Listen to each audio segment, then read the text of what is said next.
En el día de hoy estamos aquí en la iglesia de Ondina, donde vamos a compartir el mensaje de la palabra de Dios bajo el título Una entrega total. No te pierdas este interesantísimo mensaje de la palabra de Dios. Dios les bendiga a cada uno de ustedes. Así están de buen ánimo. Reciban la bendición especial que solo viene del trono de la gracia. En esta hora es para nosotros un gran placer estar aquí con ustedes para compartir el mensaje de la palabra de Dios, el cual lleva como título Una entrega total. Y antes de continuar, ¿qué es lo primero que debemos de hacer? Encomendarnos a nuestro Padre Celestial y demos nuestro rostro. Dios y Padre, en esta hora alabamos y glorificamos tu nombre, oh Dios. Tú eres un Dios grande y poderoso, eres un Dios santo.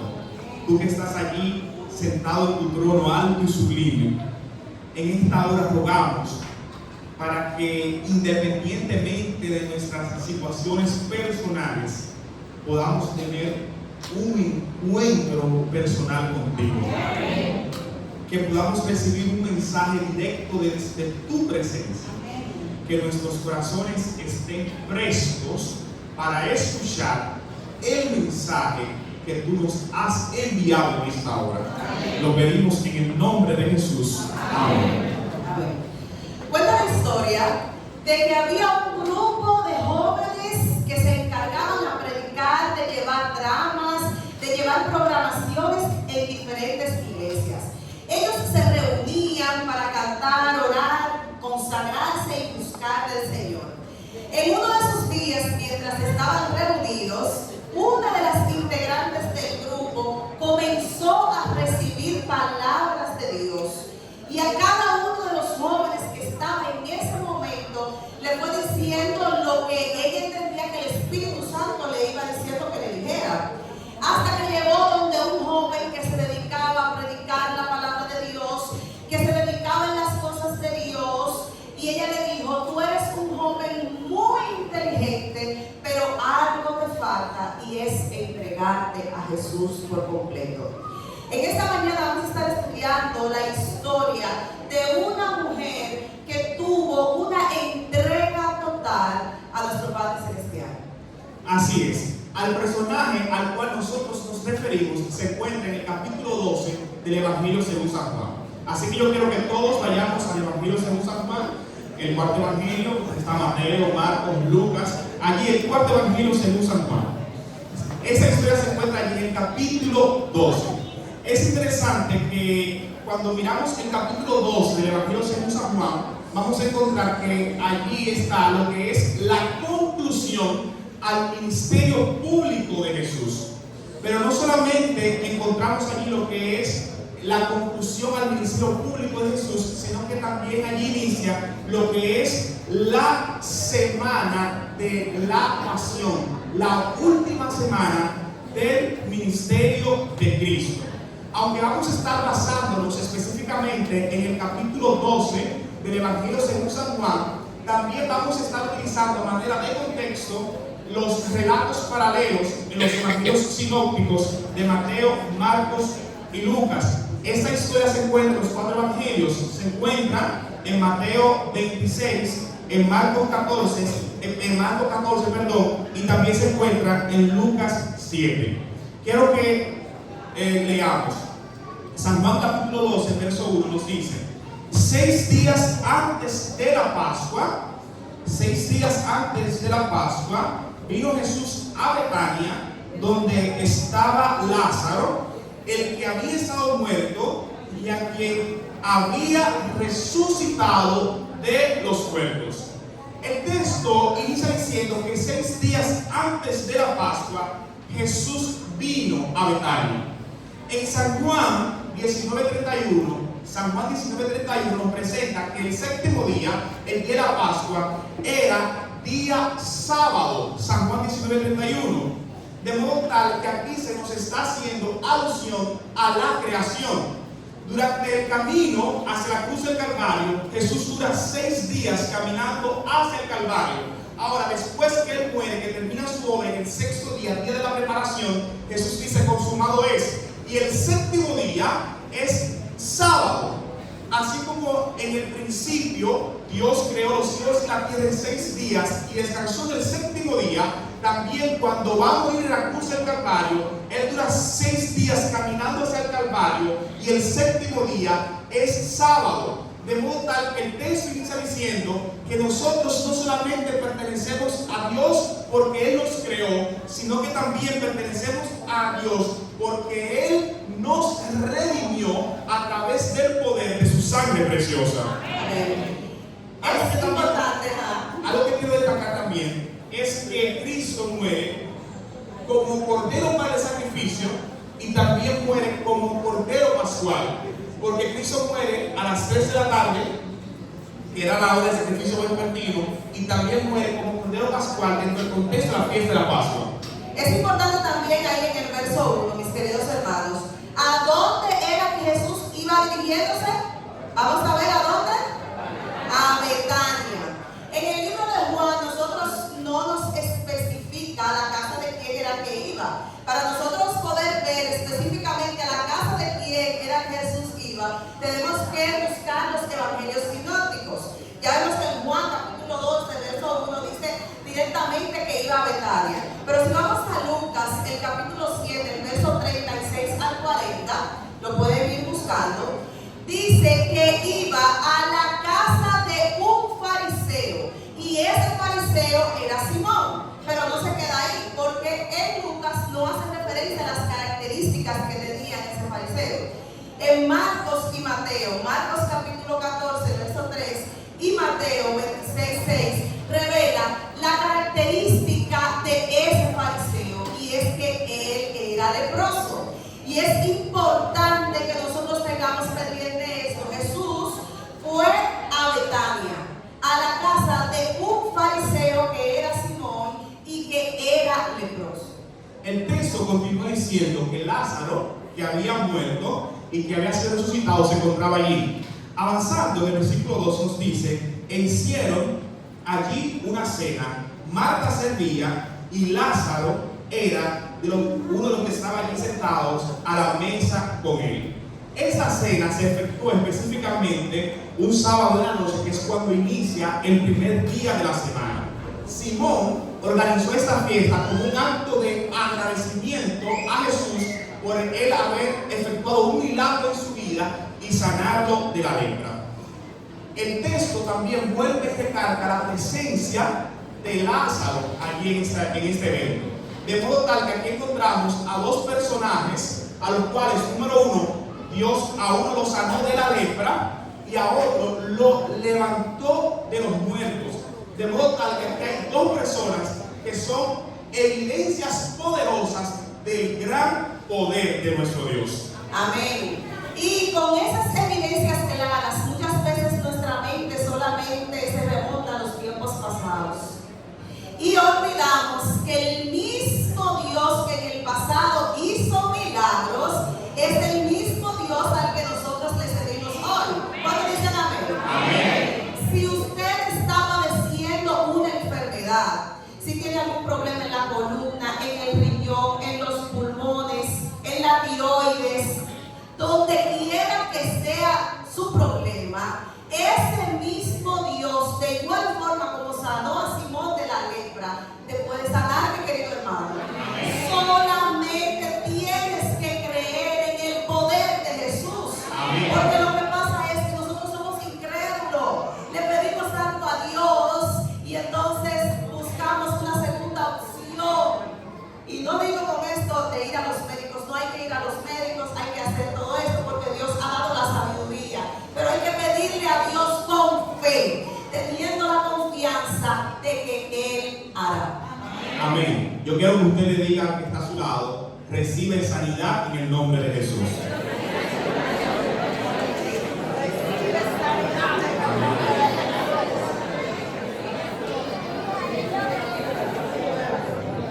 El versículo 3,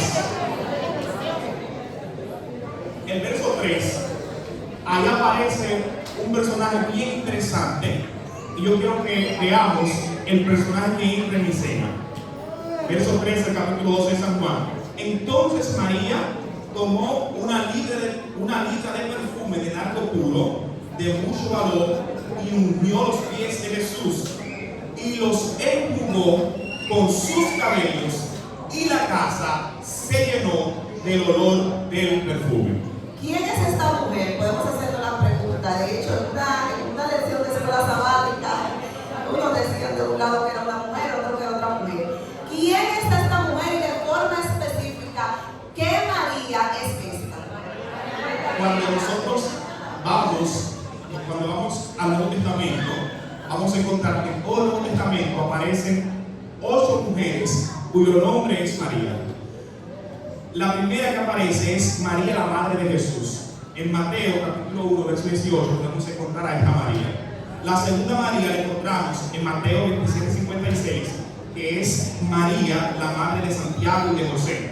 La tercera María que encontramos en el Nuevo Testamento se encuentra en Lucas 8:2, que es María Magdalena. La cuarta María es María de Betania, que es la hermana de Marta y de Lázaro, la cual encontramos en Lucas 10:38. La quinta María que encontramos en el Nuevo Testamento aparece en Mateo 27:61 y se hace referencia a ella como la otra María. La sexta María que encontramos en el Nuevo Testamento es la esposa de Cleofás. La encontramos en Juan 19:25. La séptima María también es la madre de Marcos. La encontramos en Hechos 12:12. Y la última María que encontramos en el Nuevo Testamento se encuentra en Romanos 16:6, que es una María que vivía en Roma. La María que aparece en esta historia es María de Betania, la que era hermana de Marta y de Lázaro. Ahora bien, Elena de White hace mención de que esa María de Betania y María Magdalena eran la misma mujer. Ahora bien, ¿qué sabemos de esa mujer? En Lucas 7:37 describe que esa mujer era una mujer pecadora. Y en el mismo libro de Lucas, capítulo 8, versículo 2, también describe que a esa mujer Cristo le había sacado unos 7 demonios. Por lo tanto, esta es una mujer que se encontraba en lo más profundo del pecado, pero Cristo, a través de su poder, la liberó de las garras de Satanás. De igual manera, en esta hora, así como Cristo liberó a esta mujer de las garras de Satanás, Dios quiere liberarte a ti en esta hora. Dios quiere liberarte a través del poder de su sangre preciosa. Amén. Es importante resaltar que cuando Jesús nos libera, cuando Dios nos libera, no venimos con la mano vacía. Nosotros podemos estar vacíos, pero inmediatamente nosotros recibimos al Señor, recibimos la liberación de parte de Dios.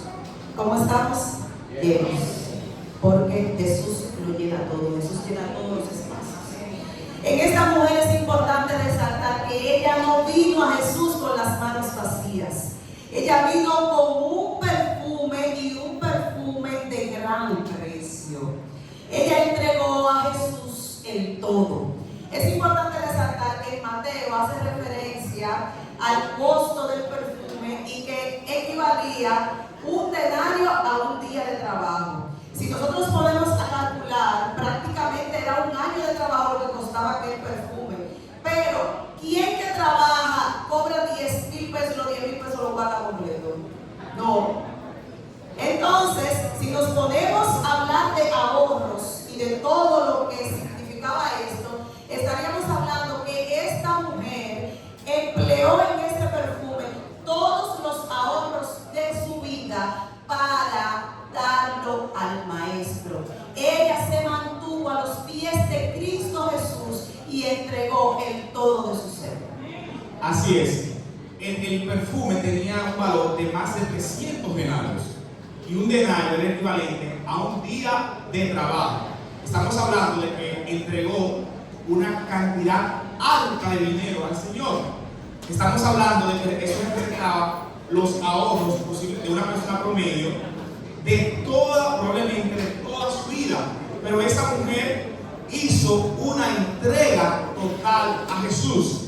igual modo en esta hora Dios nos hace la misma invitación a que no seamos tacaños en las cosas de Dios, que vamos a hacer una entrega total de todo nuestro ser a nuestro Dios. Esta mujer se describe aquí siempre a los pies del Maestro, siempre se describe a los pies de Cristo. Así es, si vamos a Lucas, el capítulo 10, el verso 39, María estaba ¿dónde? A los pies de Jesús. Si vamos en Juan, el capítulo 19, el verso 25, estaba a los pies de Jesús. Si vamos a Juan, el capítulo 20, verso 11 al 18, también se encontraba María, ¿a dónde? A los pies de Jesús. Ahora bien, cuando ella hace esto, es importante, y a mí como que es como la parte del relato que más me llama la atención, es la reacción que tienen las personas que estaban en la sala a ir con ella. Vamos a ver, busquen en su Biblia en Juan capítulo 12, los versos 4 y 6, vamos a ir. Dice, y dijo uno de sus discípulos, Judas Iscariote, hijo de Simón, el que le había de entregar, ¿por qué no fue este perfume dado a quién? Se ha vendido, y dado ese dinero a los pobres. Pero dijo esto no porque quisiera cuidar a los pobres, sino porque este era ladrón. Y teniendo la bolsa sustraída de lo que se echaba en ella, quería continuar ¿qué? Aprovechándose. Por lo regular nosotros vemos a Judas como un traidor. Judas el traidor y ya, y se queda. Pero no, mis hermanos, Judas se sentaba a la izquierda. Escuchen bien porque esto es bien delicado. Judas se sentaba a la izquierda del Maestro. Él era el discípulo de mayor jerarquía. Él era a lo que los otros discípulos lo veían a él como superior. Él era el tesorero del ministerio de Cristo. Y él entendía que Jesús iba a gobernar aquí en esta tierra. Escuchen los pensamientos de Judas, de acuerdo a lo que dice el hermano Elena Jamundo de Guay, el deseado de toda la gente, que acaba de destacar, es mi libro preferido. Entonces, Judas ideó un plan en su mente, porque Satanás le había llenado su corazón de avaricia. Él comenzó robándose de a poquito, hasta que pensó enriquecerse con todo lo del Señor. Él vio como que Jesús estaba medio lento en la situación de ser el gobernante en ese momento, y él quería ser el primer ministro. Como él vio que Jesús estaba medio lento en eso, ideó el plan de entregarlo. Escuchen cómo Satanás engaña. Él dijo, si yo entrego a Jesús, Él va a revelar su poder y va a iniciar su reinado. Va a iniciar a gobernar. Cuando Judas vio que Jesús no reveló ningún poder, que Jesús accedió, que Jesús se fue, que lo crucificaron, la conciencia lo atormentaba tanto que se quitó la vida. Es interesante que los 4 evangelios nos presentan diferentes reacciones de este hecho que hizo esta mujer. Ejemplo, en el Evangelio según San Juan podemos ver en el versículo 4 del capítulo 12 que fue Judas quien reaccionó diciendo que por qué no se vendió este perfume por más de 300 denarios y dado a los pobres. Ahora yo quiero que vayamos a Mateo 26:8. Yo quiero que veamos quiénes son los que reaccionan. En Mateo 26:8 nos dice que quienes hacen este cuestionamiento son los discípulos. Ahora, si seguimos avanzando en Marcos 13:4, vamos a encontrar que quienes hacen este cuestionamiento son algunas personas. De modo tal que aquí vemos que lo que nace en Judas, este sentimiento, esta teología que nace en Judas, ahora se propaga y se extiende hacia el resto de los discípulos, y después de los discípulos se extiende hacia algunas otras personas. Y es posible que este concepto teológico que nace en Judas se haya trasladado a nuestros tiempos. Es posible que usted haya escuchado a personas decir: yo no doy diezmos y ofrendas porque yo se los doy a los pobres. Yo no voy a llevar mi diezmo a la iglesia porque lo usan de X o Y manera. Yo lo voy a dar a los pobres, que eso es lo que Dios quiere. Si ese es tu pensamiento, yo quiero darte una noticia en esta hora, y es de que tú eres un discípulo de Judas, porque esa teología nace en Judas. Todos los grupos disidentes de la iglesia terminan en ese aspecto. Son personas que tienen problemas financieros, te hacen desconfiar de lo que hace la iglesia con los recursos. Entonces ellos se presentan como los héroes, te piden que les den los recursos para entonces ellos resolver sus problemas financieros. Pero ese concepto, esa teología nace en Judas. Entonces, si hay alguien que al igual que Judas ha estado robando de la bolsa del Señor, si hay alguien que ha estado desviando los fondos a un lugar que no es el alfolí correcto, yo quiero invitarte en esta hora a que te entregues por completo a Cristo Jesús. Yo quiero invitarte en esta hora a que tú hagas una entrega total a nuestro Dios, incluyendo tus bolsillos, incluyendo tus finanzas. Existe una cuarta reacción, aparte de la reacción de Judas, de los discípulos y de algunas otras personas. Existe una cuarta reacción a lo que hizo esta mujer, y esa reacción la encontramos en el capítulo 7 de Lucas. Aquí podemos ver que hay una intención no solamente de desmeritar a la mujer, sino también de desmeritar a Cristo. Y yo quiero que veamos el capítulo 7 de Lucas, versos 36 al 50, de manera de contexto, pero específicamente vamos a ver el versículo 39, Lucas 7, 39. Allí Simón el fariseo dice lo siguiente: cuando vio esto el fariseo que le había convidado, dijo para sí: este, refiriéndose a Jesús, si fuera profeta, conocería quién y qué clase de mujer es que le toca, que es pecadora. Ay, hermanos, recordemos que Simón, ¿cuál fue la característica que yo le dije ahorita que era Simón? Leproso. Y Jesús lo sanó y lo limpió de la lepra. Y en ese acto, ¿qué fue lo que hizo Simón? Dudar.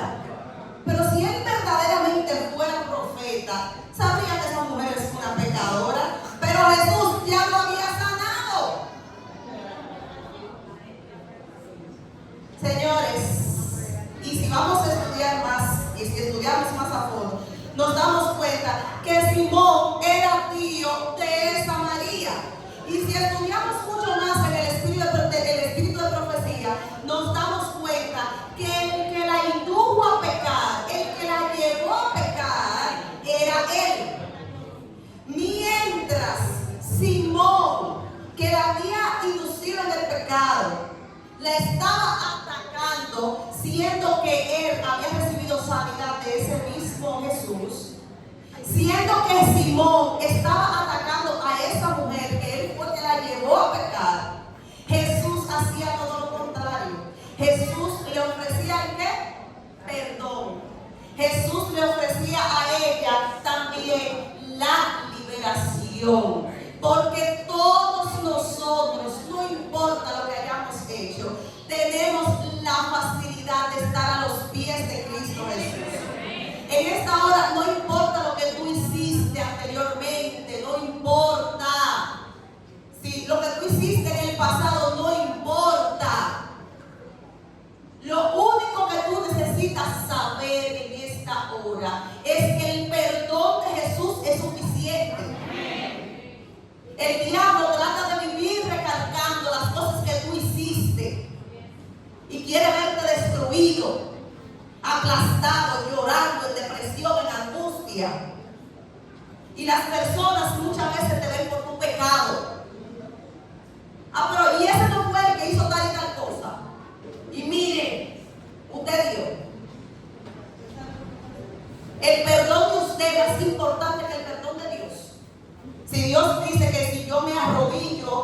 me arrepiento y me aparto del pecado, Él me perdona. Porque es que a nosotros nos da tanta brega perdonar a nuestros semejantes.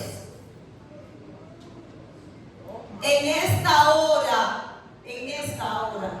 yo quiero que usted sepa que todos pecamos de forma distinta.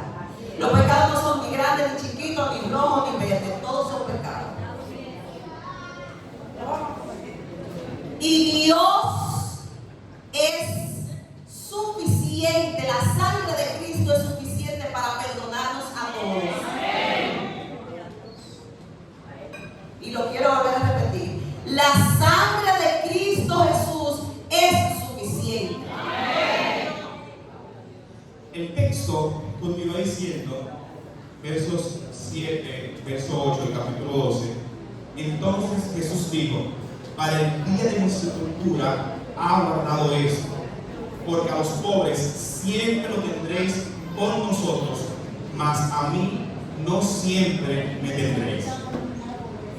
En los tiempos bíblicos, al igual que ahora, para preparar el cuerpo de una persona para su muerte, había que esperar que la persona, ¿qué cosa? Que la persona muera. A nadie se le ocurre hacerse un baño de formol o algo así. Eso no existe en esos tiempos. Ahora bien, en los tiempos bíblicos había un grupo de personas a los cuales sí se les preparaba su cuerpo para la sepultura, aún estando vivos. Y estos eran a los criminales. De modo tal que cuando Jesús dice que Él estando vivo, está preparando su cuerpo para la sepultura, estaba diciendo que iba a sufrir una muerte de criminal. Y de hecho así fue, que Él sufrió una muerte en la cruz del Calvario. El relato en el verso 8 concluye presentando que nosotros, que los pobres son importantes y que debemos preocuparnos por los pobres.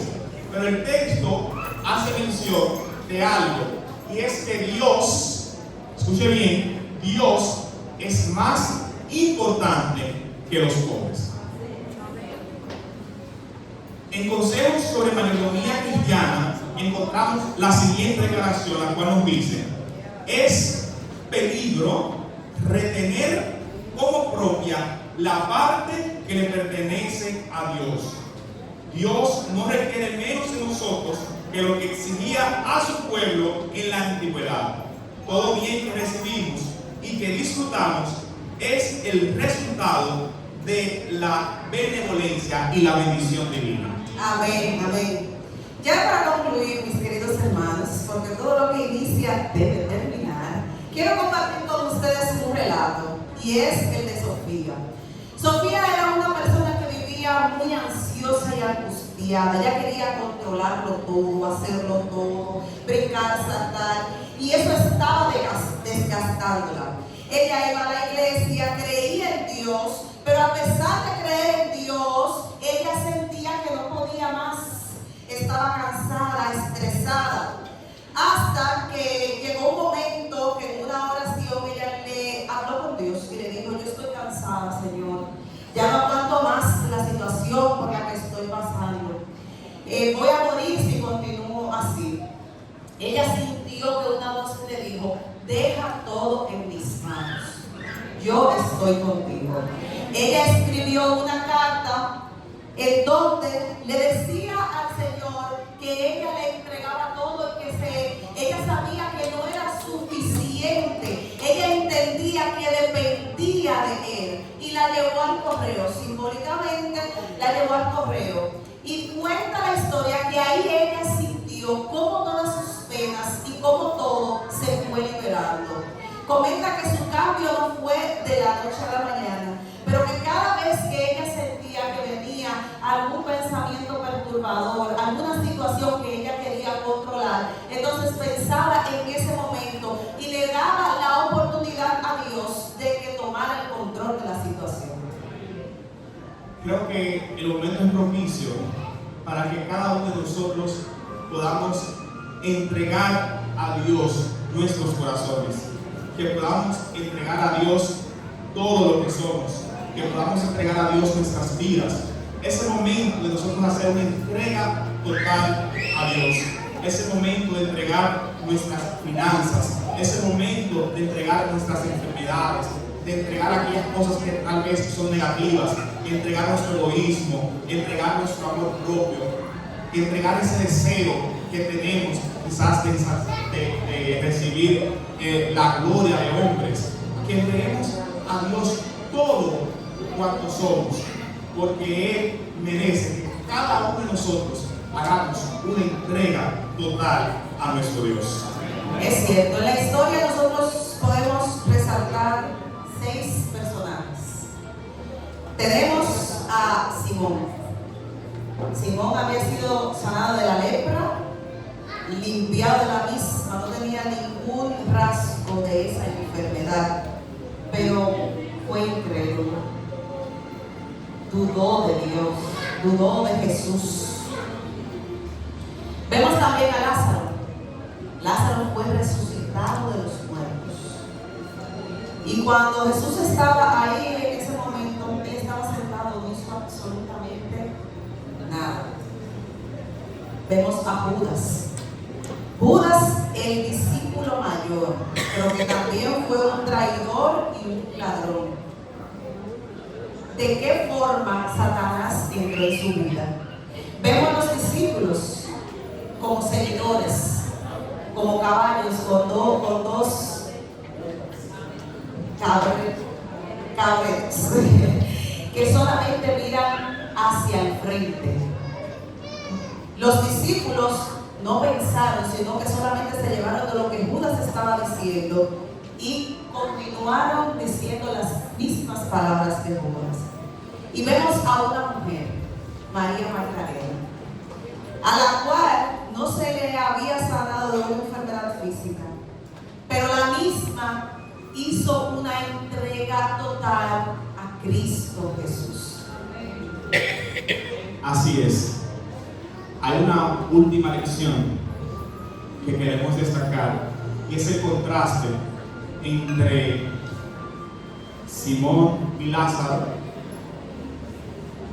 y esa mujer María Magdalena. Simón había sido sanado de la lepra. Lázaro había sido resucitado, había sido levantado de la muerte. Lázaro ya estaba allí, su cuerpo vuelto gusanos, y Jesús lo resucitó. Pero vemos que Lázaro estaba allí inactivo y Simón desprecia a Jesús. Sin embargo, esta mujer, a la cual Dios no le ha hecho un gran milagro físico, hizo una entrega total a Dios. En esta hora que hay gente que claman a Dios y le piden a Dios para recibir sanidad física. En esta hora hay gente que está preocupada por sus dolencias físicas. Hay gente que tiene problemas en las columnas. Hay gente que no puede dormir. Hay gente que quizás padece de asma. Hay gente que clama a Dios para recibir sanidad física. Pero yo quiero que tú sepas en esta hora que el mayor milagro que Dios quiere hacer en tu vida no es de sanarte de esas enfermedades físicas. El mayor trabajo que Dios quiere hacer en tu vida es de sanarte espiritualmente. Y así como perdonó y restauró a esta mujer, Dios quiere perdonarte y restaurarte en esta hora. El mayor milagro que Jesús puede hacer es de transformar una vida, de convertir a ese borracho, a ese alcohólico en un gran evangelista, de convertir a esa mujer de reputación dudosa en una gran mujer para Dios. Y ese milagro Dios lo quiere hacer en esta hora. Quizás aquí ningún paralítico va a ser sanado, quizás aquí no se va a levantar ninguna persona que estaba en una tumba, pero sí está el poder de Dios para transformar los corazones acá presentes. Hay alguien que quiere ser transformado en esta hora. Hay alguien que dice: Señor, yo quiero hacer una entrega total a ti en esta hora. Si es así, yo quiero invitarte a que te pongas sobre tus pies para que concluyamos con una oración.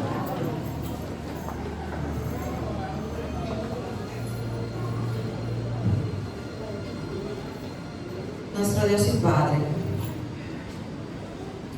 en esta hora estamos aquí, Señor, indignos pecadores, tales y como somos. delante de tu presencia, suplicándote, oh Dios, el perdón de nuestros pecados.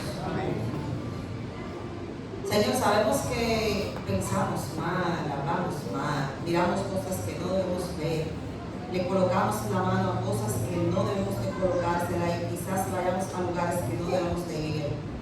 Queremos, oh Dios, que tú limpies las avenidas de nuestra alma. Perdónanos, por favor, lávanos con la sangre de tu Hijo Cristo Jesús. Haznos aptos para continuar estando en tu presencia. Tenemos muchas debilidades. Queremos suplicarte, oh Dios, que esas debilidades puedan ser convertidas en fortalezas. Que esas debilidades puestas en tus manos puedan ser nuestros mayores testimonios. Dios, queremos estar puestos en tus manos. Que tu Espíritu Santo nos dirija en cada paso que demos, en cada cosa que nosotros hacemos. Que dirijas a esta iglesia de Ondina, a que cada día podamos entregar el todo de nosotros a ti. Que no escatimemos, Dios, cuando se trata de entregarte cualquier cosa material o de entregarte nuestra propia vida, de entregarte nuestro tiempo, de entregártelo todo a ti, Señor. Que siempre digamos presente y tengamos un sí en la boca cuando se trate de ti. Ahora que vamos a nuestros hogares, Dios, por favor, continúa con nosotros. Que si todo se nos olvida de lo que hablamos en esta mañana, que podamos tener presente que tu perdón es suficiente y que debemos de entregarnos a ti por completo. Gracias, Dios. Gracias, Padre. Porque tú siempre, siempre nos escuchas y nos respondes. En el dulce nombre de tu amado Cristo Jesús.